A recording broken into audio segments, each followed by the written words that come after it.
सदियों से भारत में चाय हर एक आम भारतीय की दिनचर्या का हिस्सा है। लोग खुद को तरोताजा रखने के लिए दिन में कम से कम 2 बार अवश्य चाय का मजा लेते ही हैं। लेकिन लोगों को रिफ्रेश करने वाला चाय उद्योग खुद ही दर्द से करा रहा है। क्या आम क्या खास, सभी लोगों के लिए चाय रिफ्रेशमेंट का हिस्सा है। भारतीय चाय निर्यातक संघ के चेयरमैन ने कहा है कि दार्जिलिंग चाय उद्योग आईसीयू में भर्ती मरीज की तरह है। वर्ष 1881 में स्थापित भारतीय चाय संघ आईटीए भारत में चाय उत्पादकों का प्रमुख और सबसे पुराना संगठन है।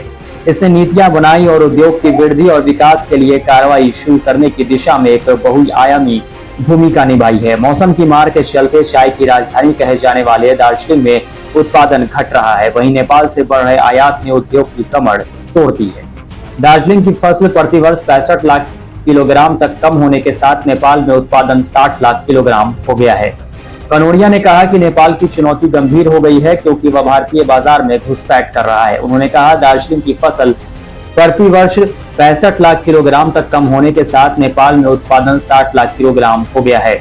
हमारे पास अब एक गंभीर प्रतिस्पर्धा है। उन्होंने कहा कि आंशिक रूप से जलवायु परिवर्तन के कारण कम उत्पादकता की वजह से दार्जिलिंग की फसल घट रही है। भारत के विपरीत बगान श्रम अधिनियम द्वारा शासित होता है।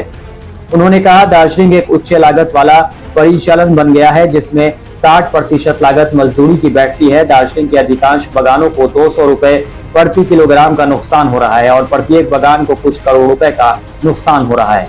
कनोडिया ने कहा कि दार्जिलिंग चाय उद्योग को जीवित रखने के लिए सरकार से कुछ समर्थन की आवश्यकता है।